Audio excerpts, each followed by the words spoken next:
Salut mes beauties, j'espère que vous allez bien. Moi, je vais super bien et très contente de vous retrouver aujourd'hui pour cette nouvelle vidéo. Pour ceux qui ne me connaissent pas, moi, c'est Facile Beauty, contente de vous servir. J'espère que vous avez passé une très bonne fête des mères à toutes les mamans. Toutes les femmes sont des mamans. Et j'espère que votre semaine, elle commence bien. Donc, je viens aujourd'hui avec une petite vidéo. Au bout de la vidéo, n'écoutez pas juste l'histoire, mais essayez de tirer une petite leçon. Chaque histoire est une leçon. Essayez de voir s'il y a une petite leçon que vous allez tirer au bout de cette histoire. Je parle d'une histoire vraie, une histoire vraie, une histoire vécue, quelque chose de très douloureux. Et je sais que ça arrive à beaucoup de personnes tous les jours. Si je viens faire cette vidéo aujourd'hui, c'est pour essayer de faire comprendre aux uns et aux autres que ces choses-là peuvent arriver dans la vie. La solution, c'est pas le suicide, comme j'en connais qui se sont suicidés à cause de ça. Euh, la solution, c'est pas de se dire, oh mon Dieu, le ciel m'est tombé sur la tête, ma vie est finie, qu'est-ce que je vais devenir, je suis déjà zéro. Ou alors, le reste, vous aurez à la fin de la vidéo. Je vais juste vous dire, asseyez-vous bien, prenez vos mouchoirs pour les personnes sensibles, prenez une tasse de thé, un verre d'eau, quelque chose, et on va parler de ça. Quand nous arrivons tous aux USA ou aux États-Unis ou en France, en Europe, peu importe où nous allons, ce qui est sûr, nous avons toujours une famille d'accueil. Nous avons toujours une famille d'accueil. Euh, Sauf ces personnes qui, beaucoup, j'en connais qui sont arrivés ici en prenant juste un hôtel et c'est dans cet hôtel qu'ils iront vivre pendant un moment. Et la question est, oui, nous avons des familles d'accueil, des familles qui nous reçoivent, nous tiennent par la main. En principe, c'est ça une famille d'accueil. Elle va te tenir par la main et t'aider à découvrir ce nouveau pays dans lequel tu es, essayer de faire t'aider à faire tes premiers pas. Mais il arrive que nous tombons dans des familles d'accueil où nous ne sommes toujours pas bien traités. Donc, ici, je viens vous parler de l'histoire d'une de mes abonnées. Elle m'a fait cette histoire jusqu'à aujourd'hui. Quand elle me l'a racontée, j'ai dit, il faudrait que je la partage avec vous. Peut-être une d'entre vous est dans la même situation ici dehors et j'espère que la vidéo va vous relever. Elle est arrivée aux États-Unis, ça fait 4 ans. Quand elle est arrivée, c'est un couple qui l'a accueilli, des amis à sa famille. C'est toujours ça, soit des amis à la famille, soit des cousins, des amis à soi-même ou des amis, ce qui est sûr. Donc, ça a été des amis à sa famille. Elle est allée dans ce couple qui lui ont donné le basement. Le basement, en français, c'est, je pense, c'est sous-sol. Quand vous achetez une maison, vous avez le basement, mais le basement ici, c'est tout un autre appartement quand c'est bien arrangé, nettoyé et tout, quelqu'un vit dedans sans problème. Donc, on lui a donné le basement, elle restait là-dedans. Au bout de... Ils l'ont aidé, elle a eu du boulot, elle a eu tous ses papiers et tout. Elle travaillait, elle sortait, elle allait, elle venait. Un jour, les gens s'occupaient tellement bien d'elle qu'elle appelait sa famille d'accueil, elle appelait monsieur papa, elle appelait la dame maman. Donc, pour elle, c'était des parents qui lui sont tombés du ciel et en passant, elle est orpheline de mère et de père. Et elle a eu la chance de gagner la loterie, elle est arrivée ici. Un jour, maman n'était pas là, que monsieur descend l'a trouvée dans son basement. Bonsoir papa, est-ce que je peux t'aider? Tu as besoin de quelque chose ou pas? Il dit non. Euh, il commence à l'apprécier. Tu as de belles formes. J'ai remarqué, tu es tellement propre. Tu es une belle fille. Tu es intelligente. Elle aussi, elle croise les mains. Merci, papa. Merci, papa. Tu es sage, tu es tellement éveillé, tu travailles bien, chaque jour tu vas au boulot, tu rentres. Euh, donc, il essaie de l'amadouer comme ça, il apprécie comment elle est, elle a de belles formes et tout. Mais ça devient intriguant parce qu'il continue de l'apprécier un peu plus au niveau de son corps. Tu as des seins, tu as des formes, tu es comme ça en se rapprochant d'elle. Il passe la main, en se rapprochant, quand il essaie de la toucher, elle recule. Parce qu'elle se demande, mais qu'est-ce qui est en train de se passer, papa, qu'est-ce qui se passe? Il dit, mais arrête de m'appeler papa, tu es une femme, je suis un homme, et tes formes et tes manières, tout ça m'attire, ton corps me parle. Mon corps te parle comment? Mon corps te parle comment? Et ça arrive beaucoup dans ces familles d'accueil. Il y a tellement d'abus. Il y a des gens qui ont de la chance et d'autres qui n'en ont pas. Donc, elle n'a pas eu de chance. Tu, papa, qu'est-ce qui se passe? Il y a quoi? Il dit, arrête de m'appeler papa, je suis un homme, tu es une femme. Elle dit, ok, mais pourquoi? Il dit, ah, ton corps me parle, tu m'attires, j'ai envie d'aller un peu plus loin avec toi. Et dit, mais vous m'avez accueilli, tu es là, tu es gentil avec moi. Il y a maman, il dit que ne parle pas de maman. Je ne parle pas de maman, comment? Elle dit, non, je ne peux pas faire ça. Maman a déjà tellement beaucoup fait pour moi ici. Elle m'a aidé dans la recherche de mon boulot. J'ai mon boulot. Quand j'ai besoin de quelque chose, elle me donne quand j'ai un problème. Elle m'aide à le résoudre. Donc, je dois considérer maman dans cette histoire. Il dit non, arrête de parler de moi. Elle lui dit non, je ne veux pas. Non, je ne veux pas. C'est comme ça. Chance pour elle. Il l'a pas violé. En fait, il a violé son estime, sa personne et tout, mais il l'a pas touché. Il est remonté. Bizarrement, pendant qu'elle est là, elle est tellement travaillée, tourmentée. Il y a une maman amie à la famille. Elle appelle la maman, elle lui dit, maman, quelque chose vient se passer aujourd'hui, mais j'ai pas envie de dire à ma maman qui est ici à la maison, je veux pas qu'elle ait les problèmes avec son mari. Est-ce que tu pourrais m'aider à résoudre? Elle lui demande, qu'est-ce qu'il y a? Elle lui dit, maman, c'est très grave, il faut que je te voie, il faut qu'on parle de ça. Elle arrive, c'est pourquoi on dit à certains moments, il faut savoir résoudre ses problèmes tout seul. Parce que là, ça n'a pas marché. Elle arrive chez la tata. La tata lui dit, elle pose le problème, elle explique tout. Après, la tata lui dit, elle lui demande quel est le problème. Elle lui dit, tata, hier, papa est arrivé dans au basement. Je croyais qu'il avait besoin de quelque chose. Ensuite, il me dit, il commence à m'apprécier et tout. Il a essayé d'abuser de moi et tout. La dame lui dit, ce n'est que pour ça que tu m'appelais ainsi. What? C'est comme ça que j'ai réagi comme là maintenant. J'ai dit, what? La fille dit, elle est restée là, regarder. La dame lui dit, oui, maman, c'est ça, c'est pas sérieux, c'est grave. Je vis chez eux, je suis comme leur fille, j'aime bien aimer que tu es une... Elle lui dit, tu es une grande fille, et puis quoi? Ce n'est que ça, si ce n'est que pour ça, ah, rentre là-bas, tu peux lui donner les choses là, tu as où aller vivre, c'est ça la vie ici aux États-Unis. Imaginez, la fille, elle dit, elle a ramassé son sac, elle est partie, elle ne savait pas comment agir, elle est allée, la dame de la maison était à la cuisine, elle s'est dit, je vais lui dire, elle a reculé, elle allait se coucher, elle disait que bon, la nuit porte conseil, peut-être demain soir comment aborder la dame. Mais malheureusement pour elle, on ne sait pas ce que le monsieur a dit à sa femme. Ils se sont placés le lendemain, ils lui ont demandé de libérer la maison.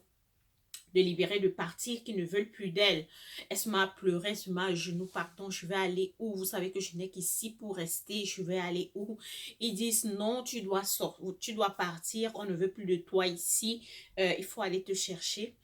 Elle a pris ça sur elle. Elle n'a pas crié à la dame que oh, ton mari a essayé d'abuser de moi. J'ai refusé. C'est pourquoi il me demande de partir aujourd'hui. Elle n'a pas fait. Elle dit qu'elle est sortie. Elle est partie. Euh, elle n'avait nulle part où aller. Elle s'est couchée à la gare, le premier arrêt bus où il y avait. Elle a passé la nuit là. Après, elle s'est retrouvée 7 mois à dormir de gare en gare dans la rue. Et c'était en période d'hiver. Pour ceux qui connaissent l'hiver, vous-même vous connaissez l'hiver, imaginez quelqu'un qui dort sous la neige. Ceux qui n'ont pas l'hiver, là, imaginez qu'on vous mette dans votre congélateur, on vous met là-dedans que oui, c'est là où vous allez dormir. C'est là où passer les journées, tu n'as pas d'argent, tu ne sais pas comment tu vas faire pour manger, tu te retrouves homeless ou quelqu'un peut te lancer $1, $2, $3 comme ça.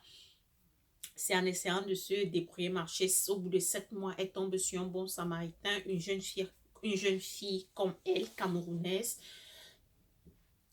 qui la voit, pardon, elle lui raconte son histoire. Elle a dormi comme ça dans la rue pendant 7 mois.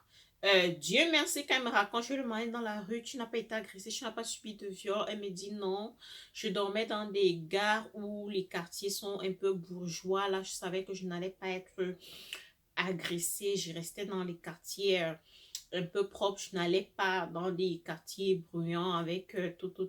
Donc, c'est ce que je faisais. Je réfléchissais, je savais pas quoi penser, j'étais perdue, je n'avais aucun membre, mon frère orpheline, je ne pouvais pas appeler ma mère, il pleurait, je ne pouvais pas appeler, elle a son grand frère qui vit encore, elle n'a appelé personne, elle n'a dit à personne qu'elle était homeless. Donc, c'est un peu ça. Ce sont les secrets que nous vivons ici. Ce ne sont pas des choses qu'on raconte aux gens. Vous savez seulement que oui, l'autre à l'étranger, il est comme ça. Mais vous ne connaissez pas le parcours de cette personne parce qu'on ne va pas s'asseoir et vous raconter tout ça. En vous racontant ça, on ne sait pas comment la personne, vous serez les premiers à nous lancer la pierre, vous serez les premiers à nous dire des choses vraiment blessantes. Donc, elle a pris ça sur elle, elle n'a dit à personne. Elle a souffert pendant 7 mois, 7 bons mois. Aujourd'hui, quand je regarde cette fille, elle vit encore dans les douleurs du passé, ce que je lui reproche tout le temps. Je lui dis, s'il te plaît, laisse le passé où il est. C'est vrai, tu ne peux pas l'effacer, mais essaie de voir où tu es maintenant. Regarde la femme que tu es aujourd'hui. Retourne-toi comme ça et regarde-toi. Pose-toi la question 2 fois, mais comment j'ai fait pour être là aujourd'hui?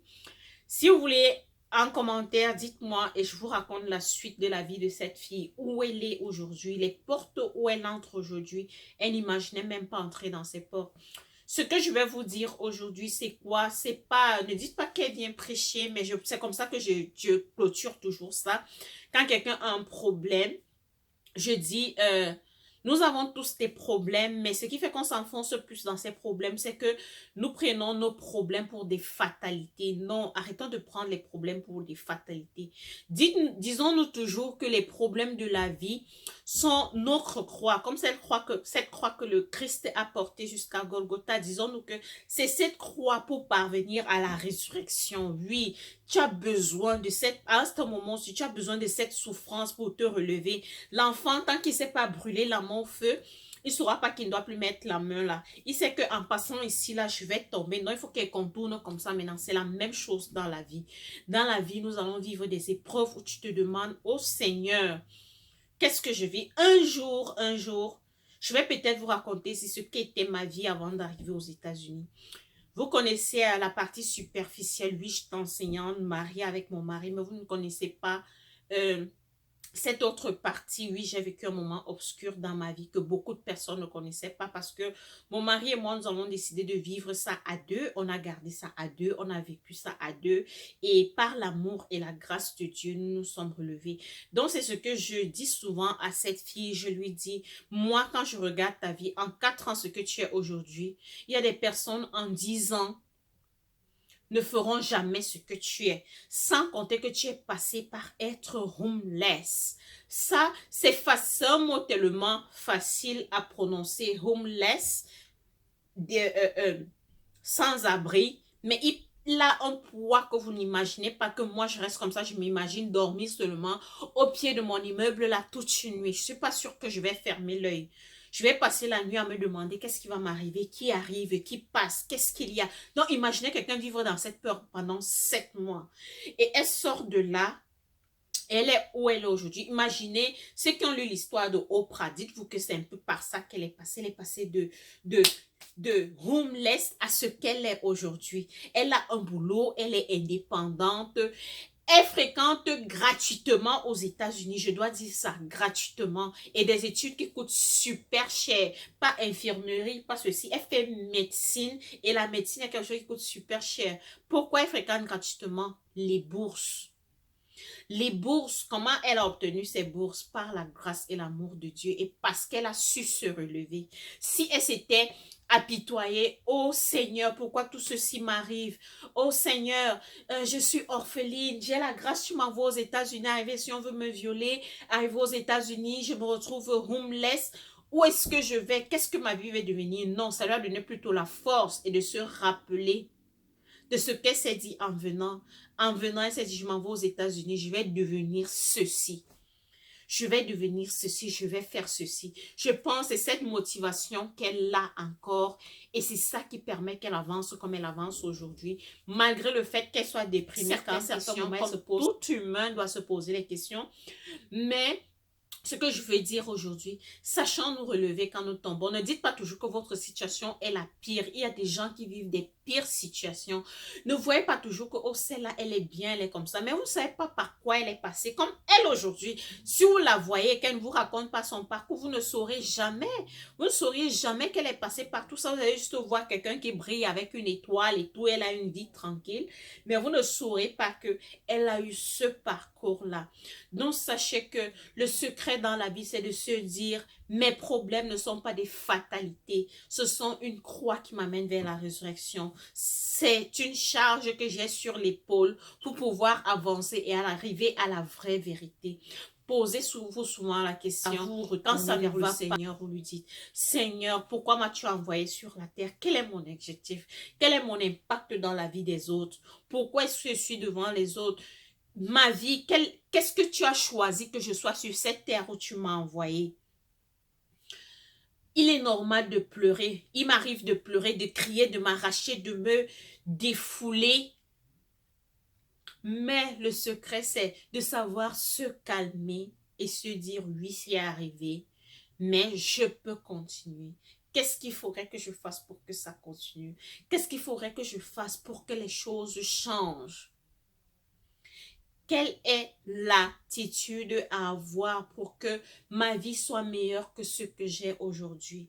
Ce que j'attends de vous en faisant cette vidéo, c'est beaucoup plus que vous lui laissez un message d'encouragement parce que maintenant, elle est déprimée, elle a l'impression, elle n'arrive pas à voir la lumière et la grâce qu'elle a parce que certaines choses ne marchent pas.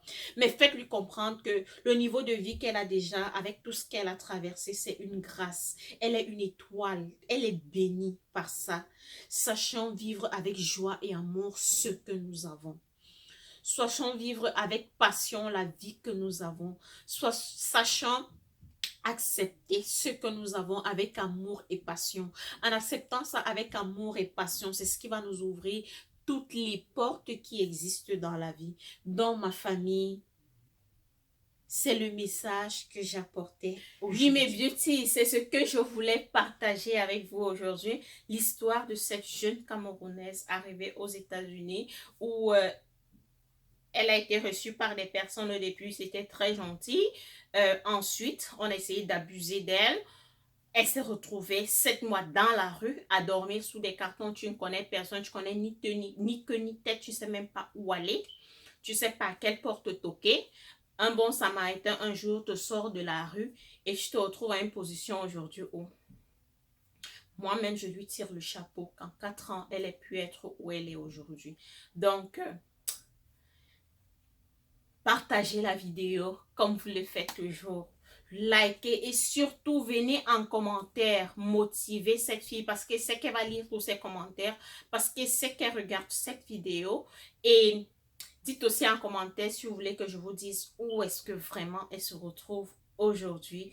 quelle est la personne magnifique qu'elle est devenue, où est-ce qu'elle travaille aujourd'hui. Donc, bye.